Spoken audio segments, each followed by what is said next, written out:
Very good morning class 5 lesson 9 Swami Vivekananda eight page number 69। ठीक है, spring book में lesson है। स्वामी विवेकानंद के बारे में सुना है? स्वामी विवेकानंद के बारे में आप लोगों ने कौन थे? बहुत ही अच्छे सोशल रिफॉर्मर है ना, बहुत ही अच्छे पढ़े लिखे। छोटी सी उम्र में उनकी डेथ भी हो गई थी, बट उन्होंने उस छोटी सी एज में भी हमें इतना कुछ हमारे लिए सीख छोड़ी है। हाँ, और इतना कुछ हमारे सोशल लाइफ में चेंजेस लेकर आए हैं कि जिससे हम लोगों की लाइफ बहुत अच्छी इम्प्रूव्ड हो गई थी। तो उनके बारे में वो कैसे कैसे कब पैदा हुए और क्या क्या उन्होंने किया लाइफ में, कहाँ गए, कैसे रहे, कैसे वो स्वामी विवेकानंद बने, तो उस सब के बारे में इस लेसन में बताया गया। ठीक है, let's start. The name of Swami Vivekananda is famous all over the world. पूरी दुनिया में स्वामी विवेकानंद जी का नाम बहुत फेमस है। He was one of the greatest person our country has ever produced. वो हमारी कंट्री के, हमारे देश के जो बहुत अच्छे अच्छे ग्रेट पर्सन्स हैं ना, उनमें से एक हैं। He was a great philosopher, thinker and social reformer. वो बहुत ही महान फिलोसोफर, जो फिलोसोफर होते हैं जो बहुत ही अच्छी चीज़ें सोचते हैं, समझते हैं, कि उनको बहुत नॉलेज होती है। थिंकर हो गए, सोच समझ से बोलने वाले, करने वाले। सोशल रिफॉर्मर होते हैं जो सोशली लाइफ में दूसरों की ज़िंदगियों में भी बहुत कुछ चेंजेस लेकर आते हैं उनको इम्प्रूव करने के लिए। ठीक है, let us read more about him. तो आगे इस लेसन में हम उनके बारे में और भी बहुत कुछ रीड करते हैं। ठीक है, एक इनके बारे में पहले वैसे एक स्टोरी बताऊं, छोटी सी। एक इनका इंसिडेंट है इनके स्कूल टाइम का। जब ये स्कूल में पढ़ते थे ना, ये एक तो नॉटी बहुत थे, ठीक है, शरारती थे। इनको एक दिन टीचर कुछ पढ़ा रहे थे, क्लास में बिल्कुल साइलेंस थी, कोई कुछ नहीं बोल रहा था, सब बच्चे चुपचाप ध्यान से टीचर के लेक्चर को सुन रहे थे। लेकिन ये थे जिनका ध्यान इधर से उधर जा रहा था, स्वामी जी का। तो टीचर पहले तो इग्नोर करते रहे कि चल कोई बात नहीं, फिर लेकिन जब टीचर को लगा कि ये तो मेरी बात ही नहीं सुन रहा है बिल्कुल, तो ये गलत कर रहा है, फिर उन्हें गुस्सा चढ़ा। उन्होंने इनको बोला, तो ये कहते नहीं सर, मैं तो आपकी सारी बातें सुन रहा था, जो जो आपने बोला है मैंने सब सुना है, मैंने समझा भी है, आपको चाहो तो मैं पूरा आपको एक्सप्लेन कर देता हूँ। तो टीचर को लगा ये तो मुझे चैलेंज कर रहा है भाई, ये इसका तो ध्यान ही नहीं है, और ये कहता है कि इसको सारा कुछ पता है। तो टीचर उनसे कहते हैं कि ठीक है। टीचर खुद बैठ गए अपनी सीट पर और कहते हैं हाँ जी, आप बताओ जो जो आपने बोला था, मैंने समझाया, क्या समझाया मैंने। स्वामी जी ने वर्ड टू वर्ड जो भी टीचर ने समझाया था ना, हर बात पूरी तरह से वहाँ पर सब बच्चों के सामने टीचर को बता दी। टीचर भी बहुत खुश हुए, और बच्चे जिनको ये लग रहा था कि आज तो ये पिटेगा सर से, वो बच्चे एकदम से हैरान रह गए कि इसने तो वाकई सब कुछ सुना है और इसने सब एक्सप्लेन किया। तो सब ने फिर वहाँ पर क्लैप करनी शुरू कर दी, उनके लिए प्रेज की। टीचर भी बहुत खुश हुए उनसे। तो इसीलिए कहते हैं मेन चीज़ क्या होती है, कंसंट्रेट ऑन योर स्टडीज़। ठीक है, अब स्वामी जी इतने इंटेलिजेंट थे, उन्होंने ध्यान से सुना, इधर उधर देखते हुए भी वो सुन रहे थे, कान उनके कहाँ थे, टीचर की तरफ देख, चाहे वो इधर उधर रहे थे। आप लोग भी बहुत ध्यान से लेक्चर को सुना करो। मैं कहती हूँ ना, टीचर की बात को सुनो, उस टाइम लिखो कुछ नहीं, बस सुनो। अगर ध्यान से सुनेंगे तो वो हमारे दिमाग में बैठेगी ज़रूर। ओके, और फिर उसको करके देखो। प्रैक्टिकली जिस चीज़ को आप करोगे वो आपको हमेशा याद रहेगी, क्योंकि आपने वो खुद की होगी। चलो आगे इनके बारे में देखते हैं। फिलहाल India is famous for its rich culture and heritage. India बहुत फेमस है अपनी संस्कृति और सभ्यता के लिए। Many great man were born here from time to time. और टाइम टू टाइम यहाँ बहुत महान लोग पैदा भी होते रहे हैं, आते रहे हैं। बहुत सारे फेमस पर्सन्स के बारे में आपने सुना है, ग्रेट मैन के बारे में।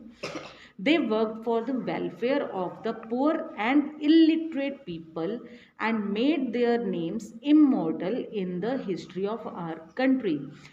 पहले तो वेलफेयर क्या होता है, लोगों की भलाई करना, ठीक है, अच्छा करना उनके लिए। पुअर हो गए गरीब, इलिटरेट होते हैं जो अनपढ़ होते हैं, पढ़े लिखे नहीं होते। इमोर्टल होता है अमर, जो लॉन्ग लास्टिंग होता है, फॉरएवर, हमेशा जो रहे, अमर।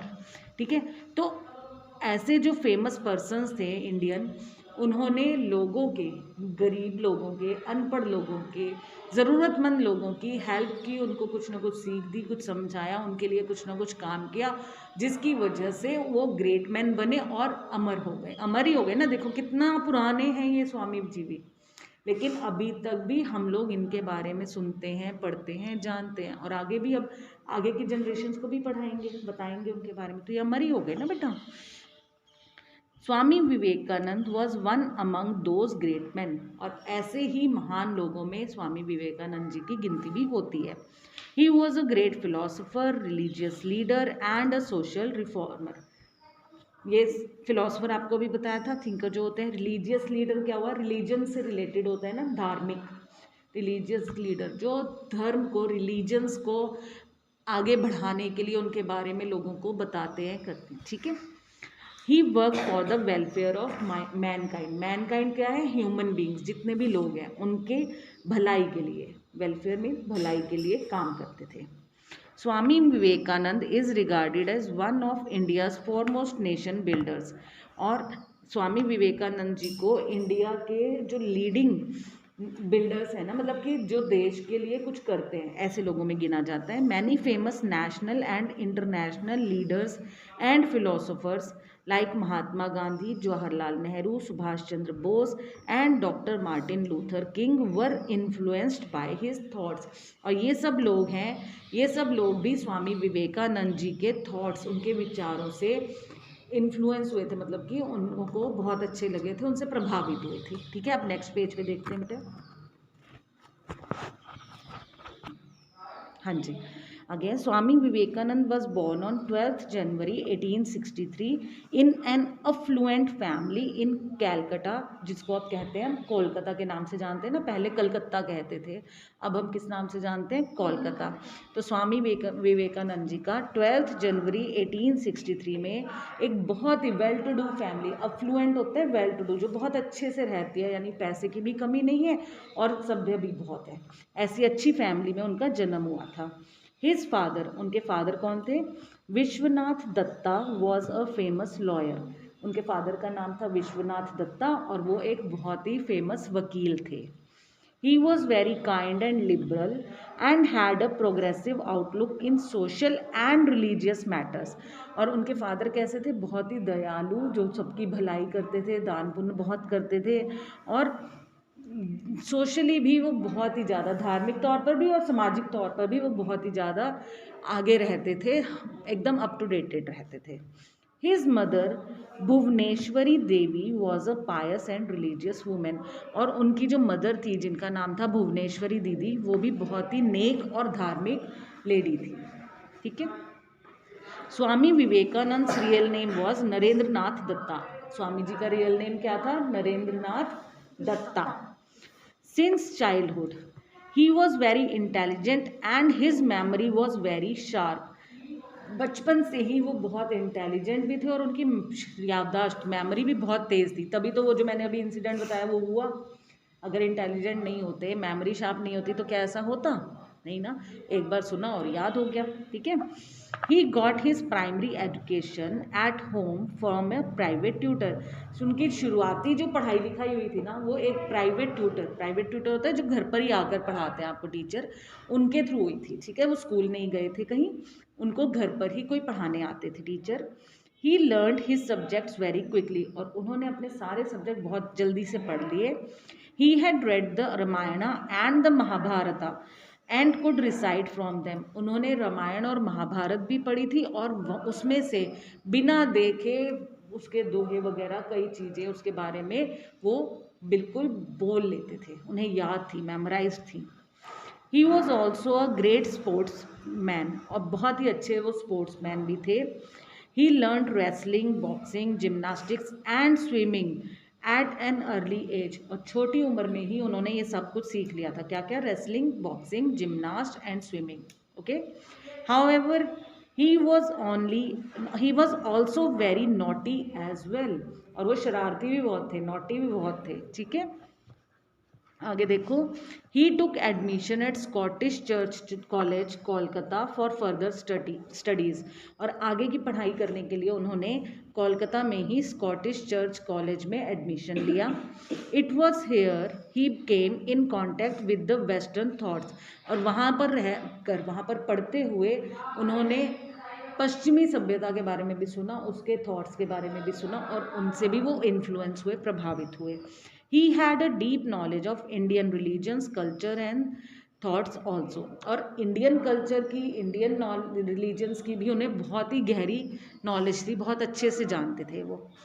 One day he went to see Swami Ramakrishna Paramahamsa, a famous religious saint, और एक दिन वो एक बहुत ही फेमस रिलीजियस साधु थे स्वामी रामकृष्ण परमहंस जी, उनसे मिलते हैं, ठीक है। He was highly impressed with his thoughts and simplicity, और जो विवेकानंद जी थे ना, तब उनका नाम क्या था, नरेंद्र नाथ दत्ता, ठीक है। तो वो जब इनसे रामाकृष्ण जी से मिले तो उनकी बातों से, उनके थॉट से बहुत ज़्यादा प्रभावित हुए, और उनकी सिंप्लिसिटी से भी, कि वो बिल्कुल कैसे साधारण से बनकर रहते हैं। Narendra Nath became his disciple and became a monk. Disciple होते हैं फॉलोअर, यानी उनके जो उनको आगे फॉलो करते हैं, उनके स्टूडेंट बन गए एक तरीके से कह सकते हो, और फिर साधु भी बन गए। He was named Swami Vivekananda after the death of his guru, और उनके ये जो गुरु थे स्वामी रामकृष्ण जी, उनकी डेथ के बाद नरेंद्र नाथ जी को स्वामी बना दिया गया, और उनका नाम क्या हो गया, स्वामी विवेकानंद, ठीक है। तब से ये स्वामी विवेकानंद जी के नाम से जाने जाने लगे। He began to teach people about religion, फिर उन्होंने लोगों को रिलीजन के बारे में पढ़ाना समझाना शुरू किया। He worked for the welfare of the society and tried to remove social evils like child marriage, dowry et cetera, और फिर उन्होंने लोगों के लिए, भलाई के लिए काम करना शुरू किया, सोसाइटी को इम्प्रूव करना शुरू किया, और चाइल्ड मैरिज, जो बाल विवाह था या डोरी सिस्टम, दहेज प्रथा को ख़त्म करने की कोशिश की, ठीक है। He also work for education and health care, और उन्होंने एजुकेशन और हेल्थ केयर, पढ़ाई और सेहत के बारे में भी लोगों को जागरूक किया, और उनको उसमें भी आगे बढ़ाया, ठीक है। Swami Vivekananda travelled far and wide out the country, और वो कंट्री में भी और कंट्री के बाहर भी बहुत उन्होंने ट्रैवलिंग की। During his travel he was deeply moved to see the appalling poverty and backwardness of the masses. Masses होते हैं बहुत ज़्यादा जो लोग होते हैं, ठीक है।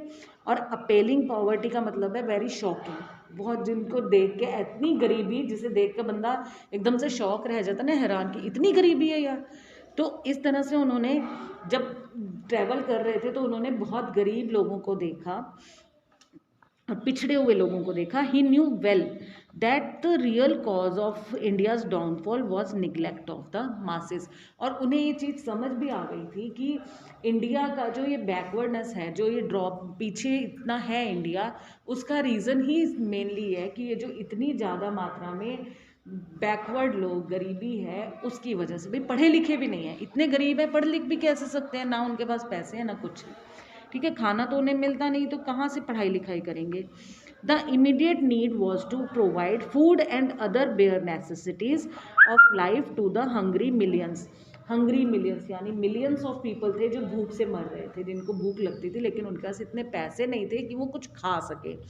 ऐसे लोगों की को फूड प्रोवाइड करना and other bare necessities. Bare necessities होती हैं ज़रूरी चीज़ें, जो ज़रूरत की हमारी चीज़ें होती हैं ना, उन्हें हम बेयर नेसेसिटी कहते हैं, जिनके बिना हमें लाइफ में सर्वाइव करना मुश्किल होता है। तो ऐसी चीज़ें प्रोवाइड करना, और ऐसी मेन 3 चीज़ें क्या होती हैं, रोटी, कपड़ा, मकान।